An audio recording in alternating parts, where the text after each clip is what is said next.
제목은 왜 예수님을 하나님이라고 부르는가.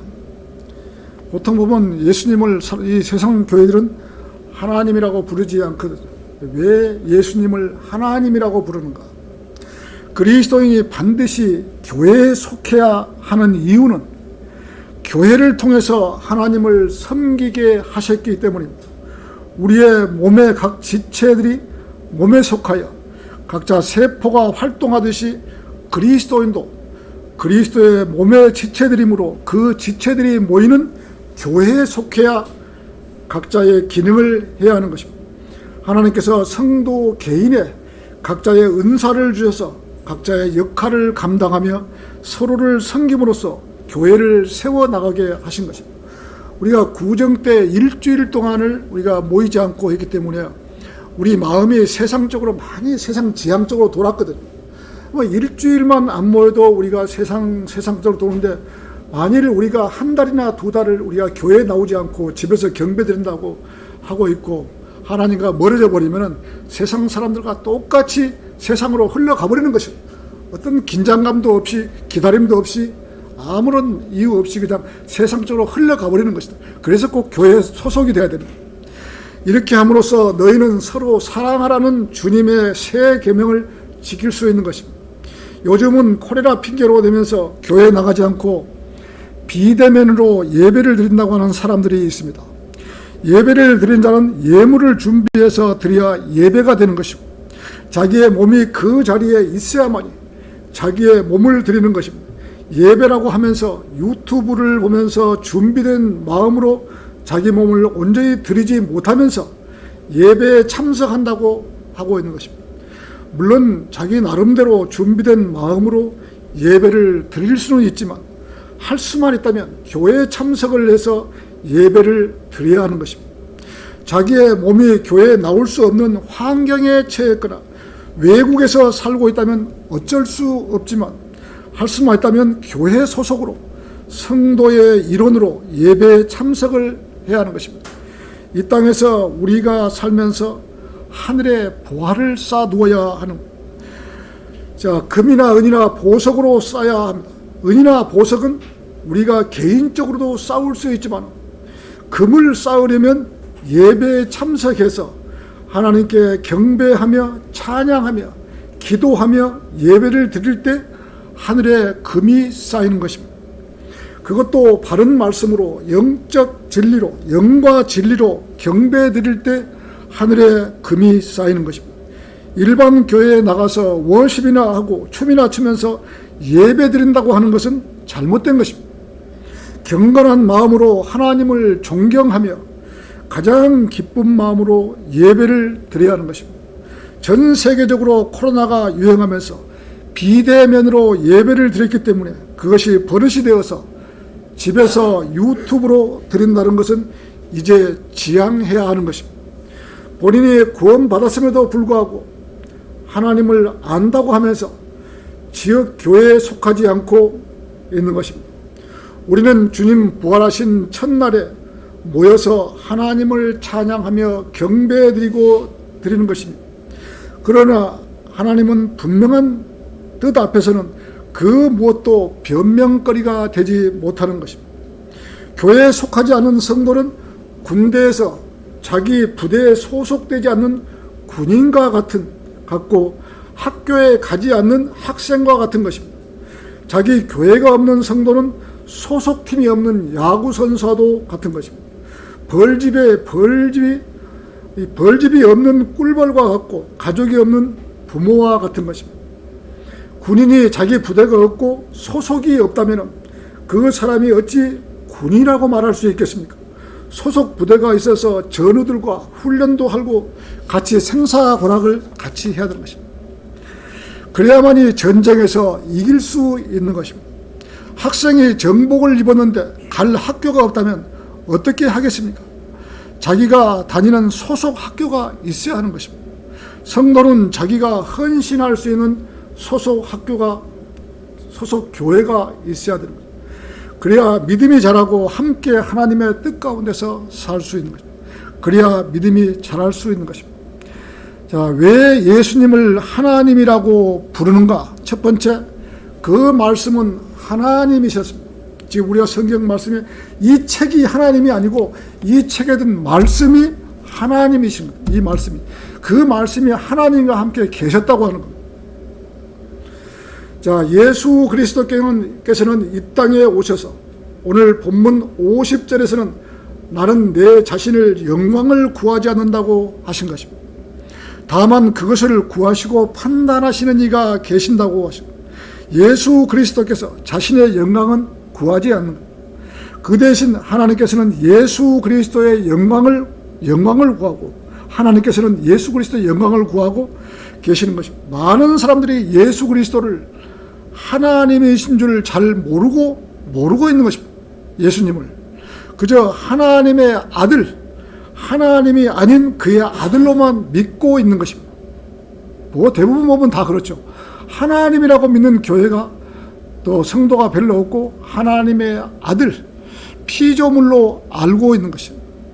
요한복음 1장 1절에서는 태초에 말씀이 계셨고, 이 말씀이 지금 우리가 성경 보는 이 말씀이 바로 예수님이거든요. 말씀이 계셨고, 자, 그 말씀이 하나님과 함께 계셨으니 그 말씀은 하나님이셨느니라. 그 말씀이 태초에 하나님과 함께 계셨느니라. 만물은 그에 의하여 지은 바 되었으며 이미 지음 받은 것 가운데 그가 없이 지어진 것은 아무것도 없더라고 하십니다. 태초에 말씀이 계셨고 그 말씀이 하나님과 함께 계셨으니 그 말씀은 하나님이셨느니라고 했습니다. 그런데 요한복음 1장 14절에서는 그 말씀이 육신이 되어, 요한복음 1장 14절에서는 그 말씀이 육신이 되어 자, 우리 가운데 거하심으로 우리가 그의 영광을 보니 아버지의 독생자, 참 독생자라는 단어는 여러분 잘 아시고 독생자의 영광으로 은혜와 진리가 충만하더라. 그 말씀이 육신이 되어 우리 가운데 거하신다고 하신 것입니다. 그 말씀은 하나님이라고 하셨고 그 말씀이 육신이 되어 우리 가운데 오셨다고 하신 것입니다. 예수 그리스도는 하나님의 아들이 아니시고 하나님이신 것입니다. 인간이 육신을 입고 있으면서 하나님이라고 하지 못하기 때문에, 똑같은 인간이 몸을 입고 있는데 어떻게 이 사람 보고 하나님이라고 그러겠어요? 하나님이라고 그러지 못하기 때문에 하나님의 아들이라고 표현을 하고 있는 것입니다. 독생자라는 뜻은, 독생자, 우리가 성경을 많이 보지만 요한복음 3장 16절에 이렇게 보면 독생자라는 단어를 있지만 잘 모르는 거거든요. 자, 독생자라는 뜻은 보이지 않는 하나님께서 보이는 인간의 몸을 입고 이 땅에 오신 뜻인 것입니다. 우리가 하나님은 우리가 볼 수는 없어요. 그 볼 수 없는 하나님께서 인간의 몸을 입고 이 땅에 오신 사실을 독생자라고 하는 것이죠. 독생자. 자, 디모데전서 3장 16절에서는 경건의 신비는 논쟁의 여지없이 위대하도다.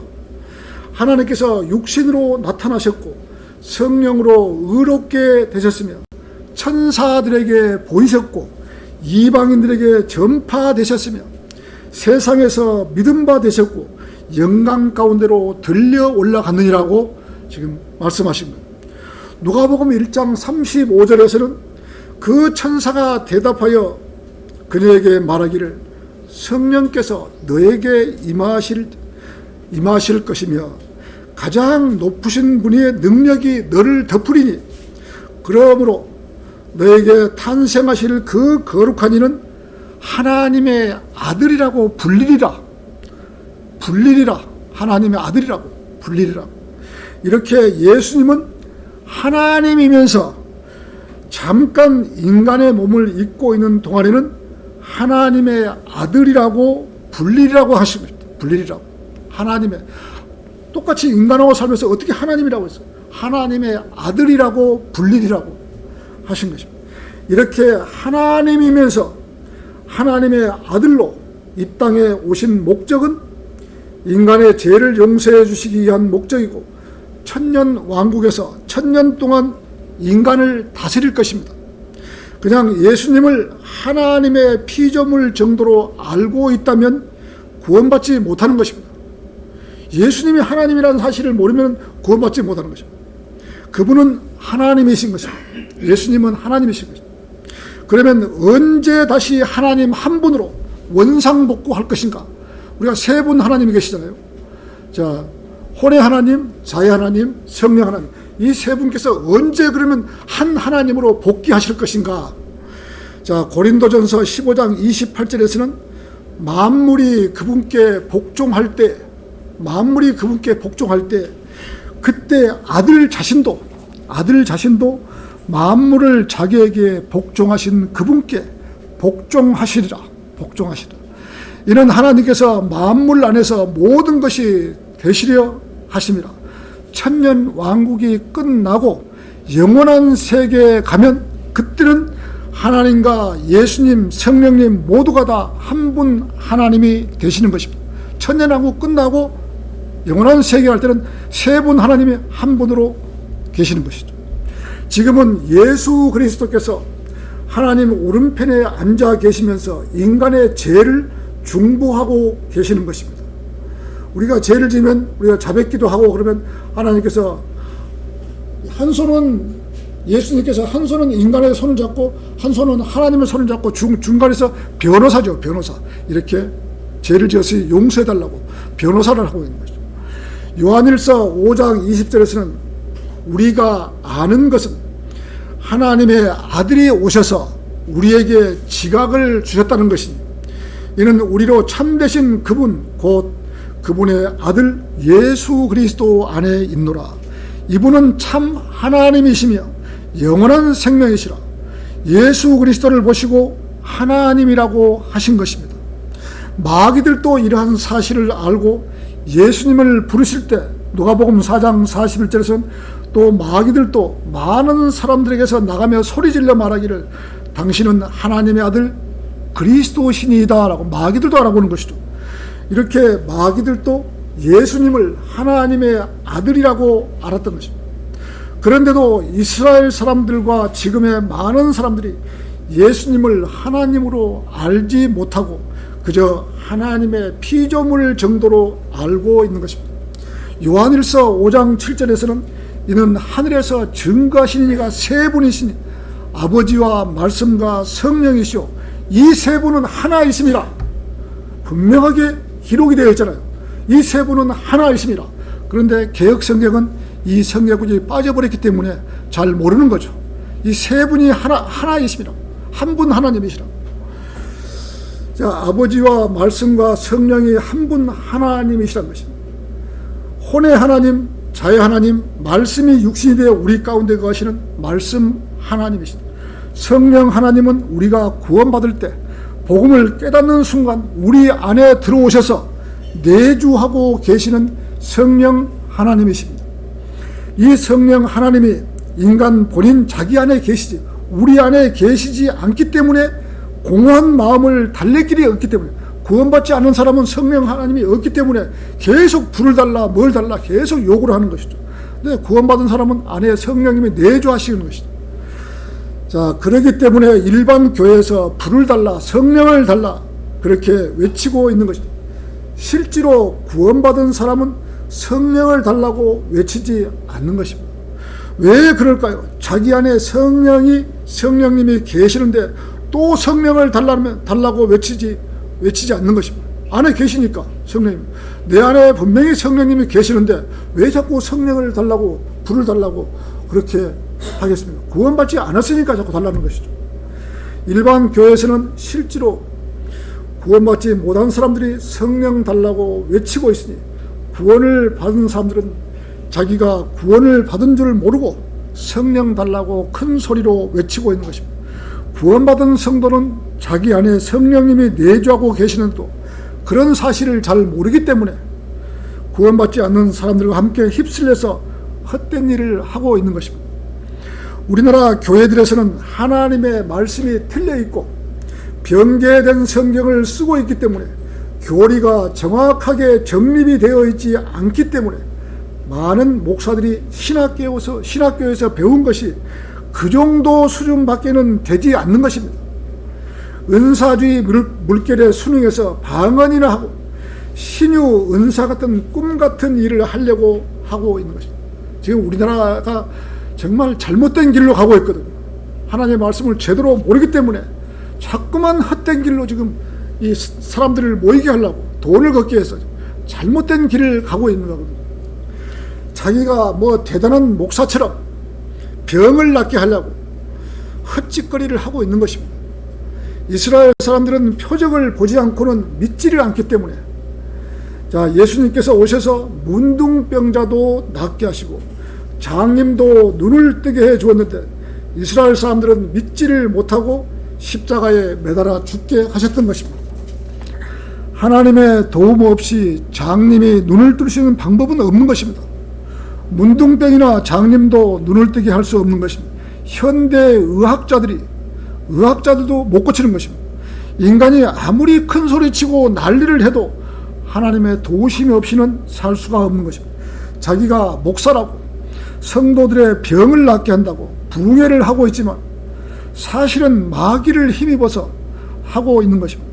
사도들에게 표적과 이적과 방언의 은사는 AD 62년을 기점으로 해서 모든 것이 끝이 나버린 것입니다.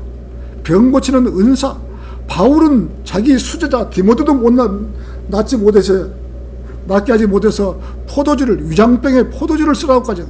왜 그러겠어요? 그때 AD 62년으로 다 끝이 나버린 거예요, 표적은.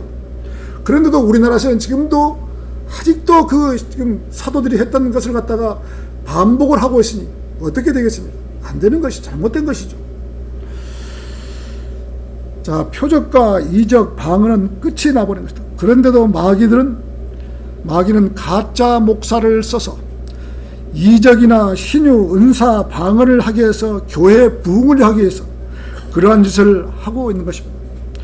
우리나라 교회에서 이러한 것을 하지 않는 교회가 얼마나 되겠습니까?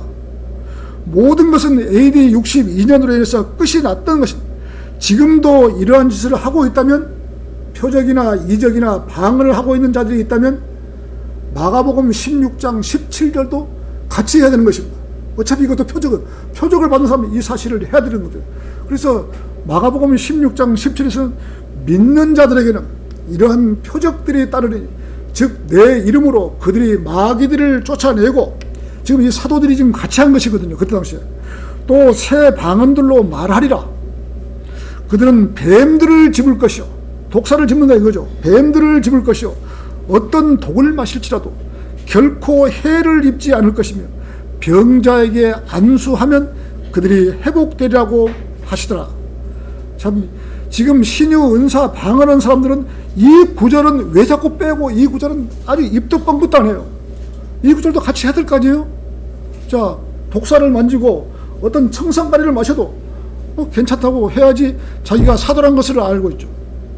그렇지 않기 때문에 문제가 되는 것이죠.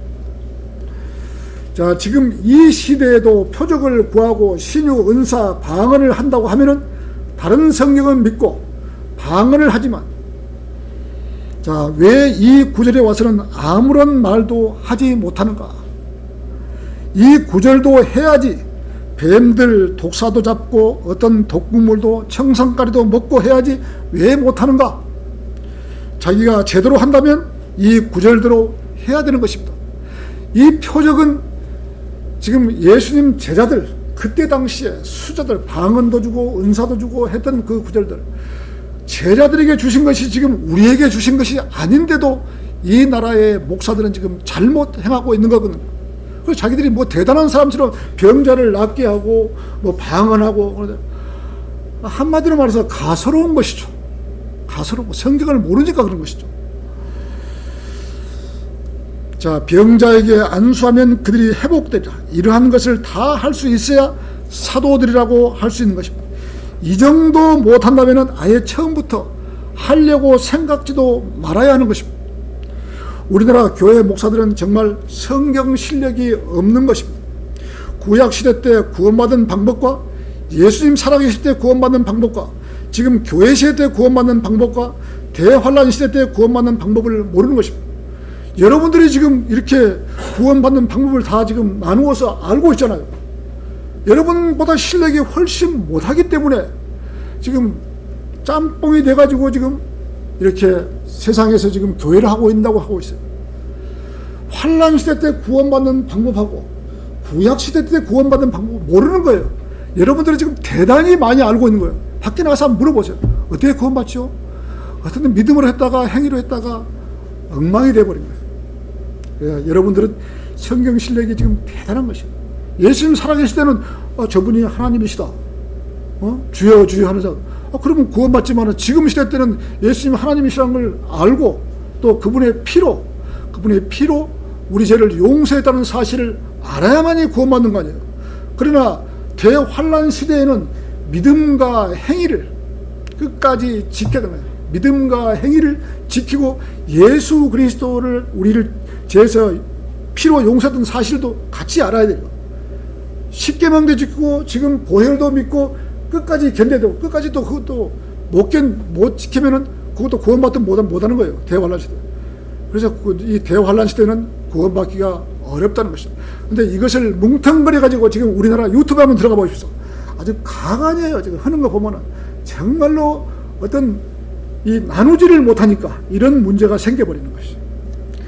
얼마나 웃기는 목사들인가 잘못 배웠기 때문에 이러한 사실도 모르고 목사를 하고 있는 것입니다. 디모데후서 2장 15절에서는 네가 진리의 말씀을 올바로 나누어 자신이 하나님 앞에 부끄럽지 않는 일꾼들로 인정받도록 공부하라는 명령을 이해하지 않고 있는 것입니다. 한마디로 성경을 나누지 못하고 있는 것입니다. 마태복음은 구약과 신약의 과도기적인 책입니다. 과도기적인 책. 이러한 마태복음을 지금 우리에게 적용한다면 이단이 되는 것이죠. 히브리서나 야고보서 요한계시록은 그야말로 대환란 시대 환란 성도에게 주어진 것입니다. 교회 시대는 바울이 쓴 서신이 우리에게 주어진 은혜의 시대마다 이러한 사실을 모르고 성경이라고 무조건 덤빈다면 그야말로 오류투성이가 되고 마는 것입니다. 이렇게 나누지를 못하기 때문에 성경을 알 수가 없는 것입니다. 성도가 성경에 질문을 하면 성도가 이 목사에게 성경에 대한 질문을 하면 답은 말하지 않고 그냥 기도하시라. 쓸데없는 답변이라 하는 것입니다. 그러니 목회를 오랫동안 했다고 하면서도 성경대로 믿는 사람들에게 창피를 당하는 혹독하게 당하는 아주 성경대로 믿는 사람들에게 아주 일반 목사나 어떤 누가 실력 있다는 이 세상 교회 사람들이 아주 창피를 아주 톡톡히 당하고 있는 것이죠. 말도 못하는 것이죠. 여러분들 한번 상대해보시죠. 장로나 누구 목사 한번 상대해보시죠. 아주 여러분들에게 창피를 당하는 것이에요. 부끄러운 줄 알아야 되는데 한국 교회는 그렇지 못하는 거예요. 성경이 잘못되어 있는데 어떻게 알겠어요? 자, 우리나라 목사들은 창피한 줄을 알아야 합니다. 어느 교회 마찬가지예요. 어느 어떤 교회가 잘하고 잘못하고 문제가 아니라 95% 이상이 지금 대한민국 교회가 잘못 가고 있는 거예요. 그 목사들이 정말 창피한 줄 알아야 되는데 자기 교회가 최고인 줄 알고 지금도 그렇게 하고 있다는 것이 참 얼마나 부끄러운 일이에요. 구약이야 교리적 설교가 아니기 때문에 구약은 마음대로 설교를 할 수 있지만 신약에 넘어오면 못하는 것입니다. 더군다나 히브리서나 요한계시록 들어가면 갈팡질팡 해버리는 것입니다. 이렇게 우리나라 교회가 잘못 가고 있어도 어느 누구 한 사람도 잘못된 설교를 반박하지 못하고 있는 것입니다. 잘못된 줄을 알면서도 자기도 알지 못하니 그저 숨죽이고 교회 다니고만 있는 것입니다. 장님이 장님을 인도하면 둘이 다 구덩이에 빠지는 것입니다. 장님이 장님을 입고 둘이 손잡고 가는데 둘이 다 바른 길로 가겠습니까? 구렁텅이에 빠지지. 대한민국 교회 현실이 지금 다 이런 것이에요. 95%가 모두가 다 잘못된 길로 가고 있는 것입니다. 한심스러운 일. 자, 왜 예수님을 하나님이라고 부르는가? 두 번째, 너희는 그의 말을 들으라. 너희는 그의 말을 들으라. 본문 51절에서는 진실로 진실로 내가 너희에게 말하니 누구든지 내 말을 지키면 그는 결코 죽음을 맛보지 아니하리라. 누구든지 그를 믿는 사람은 멸망하지 않고 영생을 얻는다고 하신 것입니다. 우리들이 이 땅에 살면서 구원을 받고 하나님의 자녀로 살고 있다면 비록 육신의 죽음을 맛볼 수 있어도 영원히 죽지 않고 살 수 있는 것입니다. 하나님께서는 인간이 이 땅에 사는 날 동안 그리스도께 영광을 드리는 자와 영광을 훼손한 자는 똑같이 대우하지 않는 것입니다. 하나님께서는 너희는 그의 말을 들으라. 변행산에서 보라. 구름 속에서 음성이 있어 말하기를 내 사랑하는 아들이요 그 안에서 내가 기뻐하노니 너희는 그의 말을 들으라고 마태복음 17장 5절에서 명령하신 것입니다. 오늘 본문에서 누구든지 내 말을 지키면 그는 결코 죽음을 맛보지 아니하리라. 지금 이 시대의 성도들은 죽음을 맛보지 않을 수가 있는 것입니다. 육신의 죽음도 맛보지 않고 올라갈 수가 있는 것입니다. 우리는 주님께서 공중에서 불러주실 때 우리는 죽음을 맛보지 않고 변화된 몸을 입고 올라갈 것입니다. 그때부터 어떤 질병이나 돈이나 근심 걱정 없이 영원토록 살아갈 것입니다. 하나님께서는 성경 말씀에서 구구절절히 기록해 두신 것입니다. 이 나라에 하나님을 믿지 않는 사람이 너무 많이 있는 것입니다. 예수 그리스도의 말씀을 듣고 그 말씀대로 구원을 받았으면 결코 죽음을 보지 아니하고 하늘나라에서 영원히 살지만 그렇지 않으면 영원토록 지옥에서 고통을 받아야 하는 것입니다. 누구든지 내 말을 지키면 우리가 하나님의 말씀을 지킨다는 것은 그 말씀들을 가슴에 새겨둔다는 뜻입니다. 그 말씀을 굳게 잡는다는 것입니다. 고린도전서 15장 2절에서는 만일 너희가 내가 전한 복음을 굳게 잡고 헛되이 믿지 아니하였다면 복음을 통하여 너희도 구원을 받은 것이라. 내가 받은 것을 먼저 너희에게 전달하였나니 이는 성경대로 그리스도께서 우리의 죄들로 인하여 죽으시고 장사되셨다가 성경대로 셋째 날에 다시 살아나서 이 말씀을 굳게 잡는다면 사람이 구원을 받는다. 얼마나 이 쉽게 구원받는 것이 쉽게 정해놨습니까?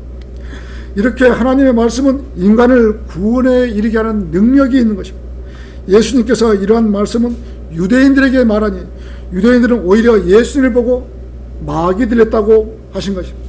누구든지 내 말을 지키면 그는 결코 죽음을 보지 아니하리라고 하니 유대인들은 오히려 예수님 보고 이제 우리는 네가 마귀 들린 것을 알게 되었나라고.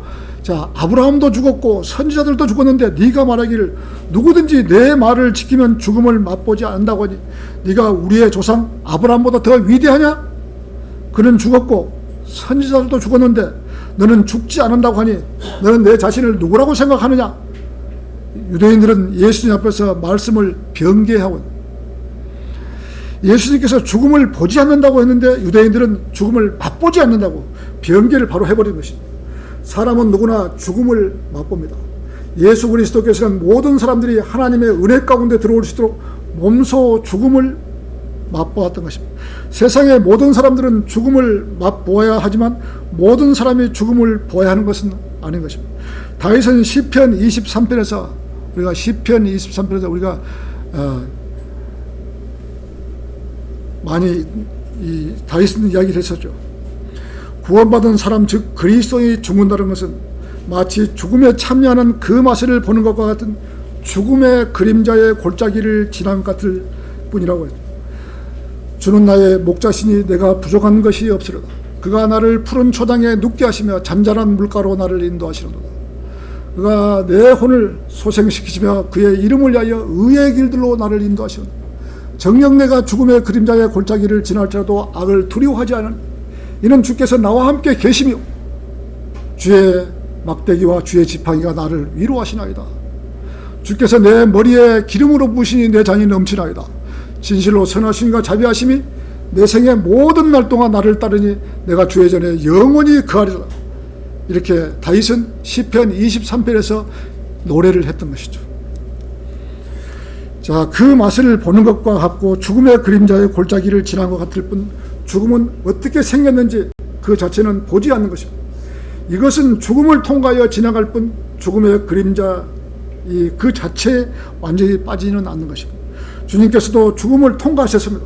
유대인들도 예수님을 행하셨던 그 많은 이적과 표적을 보면서 하나님으로 인정하기 싫었던 것입니다. 유대인들은 네 자신을 누구라고 생각하느냐 묻는 것입니다. 그들은 예수 그리스도를 정신병자로 취급하고 있고 영적으로 눈이 멀어 육신에 매여 있고 마귀의 종이 되어 있는 죄인들의 상태는 이렇게 비참한 것입니다. 유대인들은 믿지 않았던 거예요.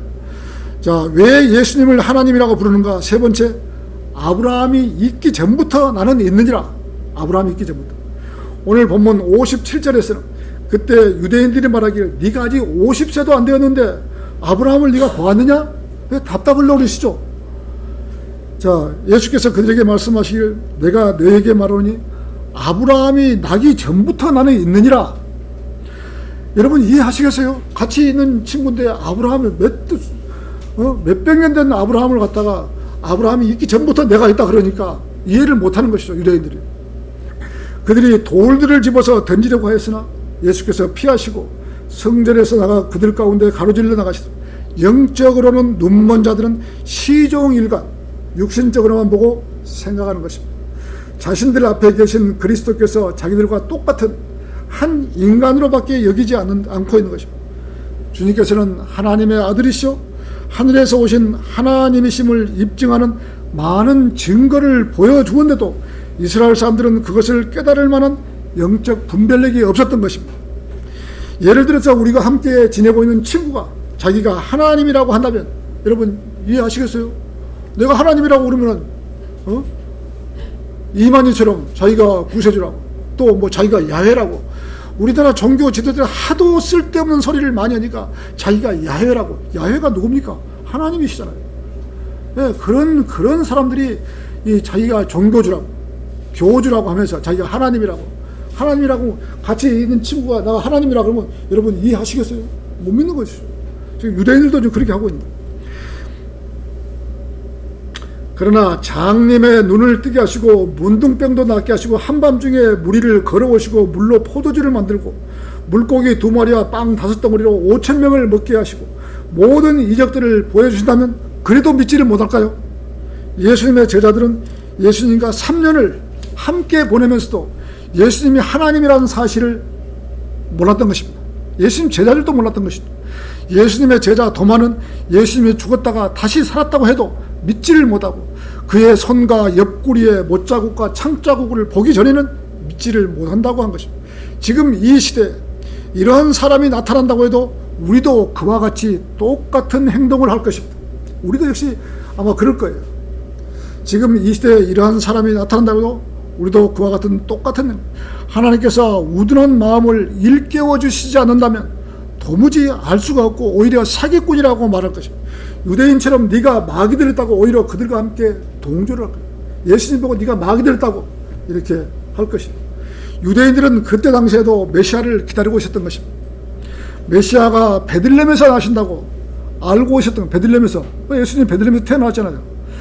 예수님이 베들레헴에서 태어나신 후 헤롯이 2살 이하 어린아이들을 죽인다는 것을 알고 이집트로 피신해서 살다가 헤롯이 죽고 난 이후에 나사렛으로 와서 자랐던 것입니다. 나사렛.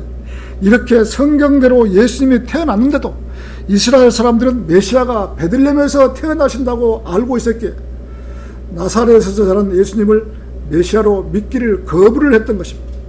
유대인들은 메시아가 어떻게 보면 흰 말을 타고 와서 군대를 거느리고 세상에 나타나 침략자를 물리치고 이스라엘 정부를 세우고 랍비들과 제사장들 또 이스라엘 다스리도록 해줄 것을 기다리고 있었던 것입니다.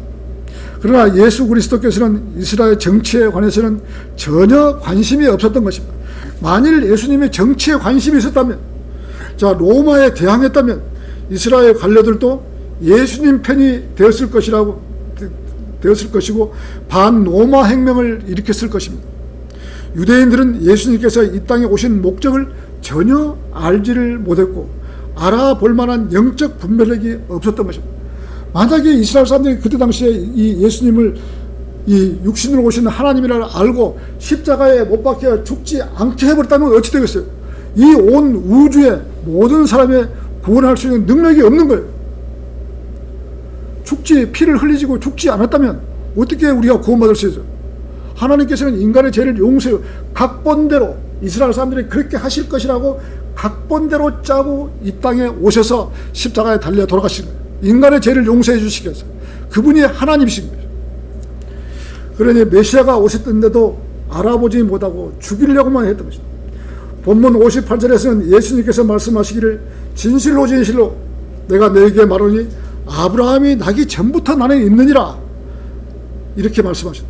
얼마나 놀라운 선언입니까? 자기의 조상 유대인의 선조인 아브라함이 나기 전부터 예수님은 있었다고 하니 유대인들은 이 말을 알아듣지를 못하는 것입니다.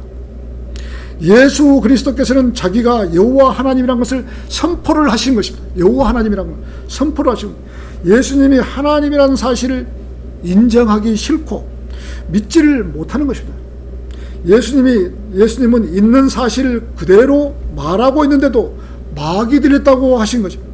예수님은 거짓말을 하지 않고 있는 사실대로 말하고 있는데 이스라엘 사람들은 꿈 같은 이야기를 듣고 있다고 생각하는 것입니다. 예수님께서는 하나님은 나의 아버지시니 너희가 너희 하나님이라고 말하는 그분이다. 이렇게도 이 말을 안 듣는 거예요. 너희는 그분을 모르지만 나는 아노라. 예수님이 거짓말할 수 있어요? 알고 있는 사실을 그대로 지금 이야기를 해주시는 거예요. 만일 내가 그분을 모른다고 말하면 나도 너희처럼 거짓말쟁이가 돼. 그러나 나는 그분을 알고 그분의 말씀을 지키노라. 예수님은 사실 그대로 말하고 있는 거예요. 바르게 말해도 이스라엘 사람들은 아는 거예요. 못 믿는 거예요. 내가 아니다고 말하면 나는 거짓말쟁이가 된다. 예수님께서 하나님이신 예수님께서 육신을 입고 오신 사실을 예수님 본인이 모른다고 한다면 자기도 거짓말쟁이가 된다고 하신 것입니다. 이처럼 거짓말을 하지 않고 있는 사실 그대로 유대인들에게 공표를 한 것입니다. 유대인이 볼 때는 예수님께서 아브라함이 있기 전부터 자기가 있었다고 자기가 하나님의 아들이라고 하니 이해를 할 수가 없었던 것이죠. 아직 50세도 안 되는 사람이 아브라함이 있기 전부터 있었다고 하니 답답할 노릇이기 때문에 예수님 보고 마귀 들렸다고 할 수밖에 없는 것입니다. 자, 인간으로 오신 예수님을 하나님이라고 인정하기가 싫었던 것입니다. 예수님은 있는 그대로 거짓말을 하지 않고 말씀을 했는데도 유대인들은 예수님을 죽이려고만 했던 것입니다. 진정한 믿음을 소유하지 못하고 하나님의 말씀을 신뢰하지 못한 가짜 그리스도인들은 영적 분별력이 결여된 자들인 것입니다. 그러면서 겉으로는 경건한 척 종교인들처럼 우리들 눈앞에 경건하고 진지하고 거룩하게 보이고 아주 헌신적인 모습을 띠지만 그것은 단지 인간의 눈으로 깨뚫어 볼 수밖에 없는 가면을 쓰고 있는지라. 하나님의 빛이 조명되는 순간 이런 자들은 모두 본색이 드러나는 것입니다. 예를 들어서 예수 그리스도께서 유대인들을 향하여 말씀하셨던 대로 지금 이 시대에 거짓 그리스도인에게 말씀하신다면 과연 어떤 일이 벌어질 것인가. 정통으로 유대교를 신봉했던 유대교 종교 지도자들이 예수를 향하여 돌을 던지려고 하고 있는 것입니다. 그러나 주님께서는 잠시 피했다가 성전에서 나가 그들 가운데로 지나가셨던 것입니다. 지금 한국의 교단교회에 속한 사람을 모이게 하고 예수님께서 이러한 말씀을 하셨다면 모두들 달려들어 죽기까지 고통을 주었을 것입니다. 오늘날 가짜 그리스도인들, 변개된 성경을 쓰고 있는 자들, 변개된 진리로 가르치고 있는 기독교라는 종교 지도자들이나 신학자 같았으면 과연 예수님께서 그들 가운데로 지나가게 하셨을까요? 많은 목사들이 하나님을 믿는다고 하지만 성경이 틀려 있고 변개된 성경으로 공부하지만 성경 말씀을 알 수가 없는 것입니다. 왜 알지 못할까요? 하나님께서 조명을 주시지 않기 때문에 개혁 성경을 100독을 했다고 해도 성경을 알지 못하는 것입니다. 저도 신약 성경을 갖다가 한 50독은 했어요. 50독 개혁 성경. 그래도 무슨 말인가를 모르는 거예요. 백날 읽어봐야 소용없어요. 이 나라에 1200만 명이라는 기독교인이 있지만 하나같이 잘못 알고 있기에 창피를 당하고 있는 것입니다. 마귀의 수법을 모르기에 마귀와 함께 어울리고 있는 것입니다. 카톨릭도 기독교라고 믿고 있기에 함께 동조하고 있는 것입니다. 카톨릭이 쓰고 있는 용어나 찬송이나 많은 것을 배우고 함께 쓰고 있는 것입니다. 그래도 자기들이 잘하고 있다고 지금 신유, 은사, 방언, 병 고치고 막 하지만은 내가 볼 때는 한 사람도 똑바른 목사가 없어요. 유튜브를 딱 한번 딱 해보면 아, 이 사람은 가짜구나. 바로 그냥 딱 표가 나버린 거예요. 예, 이렇게 한국에 가짜 목사가 만연해 있는 거예요. 예, 참 우리가 교회는 적고 숫자는 적지만은 그래도 하나님의 바른 말씀으로 바르게 간다는 것은 우리는 대단한 축복 속에 살아가는 거예요. 얼마나 축복 속에 살아갑니까? 우리가 틀린 거 있습니까? 어느 누가 물어봐도 성경적으로 대답할 수 있고 성경의 바른 성경으로 갈 수 있다는 것이 대단한 축복이에요. 여러분들은 자부심을 느끼고 살아야 돼요. 이 말씀. 결론을 맺겠습니다. 오늘 제목처럼 예수 그리스도는 인간의 몸을 입고 이 땅에 오셨지만 인간으로 있는 동안에는 하나님의 아들이라고 불렸던 것입니다. 예수 그리스도는 말씀으로 계시면서 온 우주를 창조하시고 지구에 인간을 살게 하시고 모든 식물과 동물을 창조하신 것입니다. 이 우주에서 사람이 살 수 있는 곳으로는 이 땅 지구밖에는 없는 것입니다. 화성이나 달에는 풀 한 포기도 없는 황량한 벌판인 것입니다. 오직 하나님의 명령에 따라서 셋째 날에 하나님께서 말씀하실 땅은 땅 위에 풀과 씨를 맺는 채소나 그 종류대로 열매 맺는 씨를 가진 과실수를 내라고 하시니 셋째 날에 이렇게 했거든요. 그대로 되니라. 땅이 풀과 그 종류대로 씨를 맺는 채소와 그 종류대로 열매 맺는 씨를 가진 나무를 내더라 하나. 하나님 보시기에 좋았더라. 저녁과 아침이 되니 셋째 날이더라. 자, 하나님께서 태양과 달은 넷째 날에 만들었어요. 태양과 달은. 태양이 없는데 어떻게 이 풀이 자라겠어요? 근데 하나님께서는 태양과 달을 넷째 날에 만드셨어요. 창세기 보면. 자, 모든 식물은 셋째 날에 하나님께서 하루 먼저 빨리 만드셨어요. 천년을 먼저 만드셨던 것이죠. 모든 식물은 태양이 없으면 자라지 못합니다. 우리가 이 농촌에 가서 비닐하우스를 덮어놓은 거 보면은 전기불을 안에다 쫙 켜놓고 위에다가 겉에다가 마대로 씌워놔요. 그러면 그 전기불이 태양인 줄 알고 이 딸기가 자라고 오는 거야. 그래서 태양을 늦게까지 오후 8시까지 9시까지 많이 쏘이게 해서 딸기를 빨리 지금 따게 하는 거예요. 이처럼 하나님께서는 하나님께서 비추는 빛으로 지금 태양과 달이 비치지만은 그때는 하나님께서 비추는 빛으로 이렇게 풀과 모든 식물이 자랐던 것이죠. 그러나 셋째 날은 하나님께서 비추시는 빛으로 환하게 되어서 식물이 살았던 것. 이 모든 것을 창조하실 때 하나님이신 하나님께서 창조하신 것입니다. 태초에 말씀이 계셨고 그 말씀이 하나님과 함께 계셨으니 그 말씀은 하나님이시라고 하신 것입니다.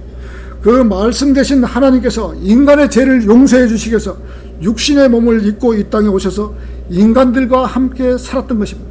바로 그분이 하나님이셨던 것입니다.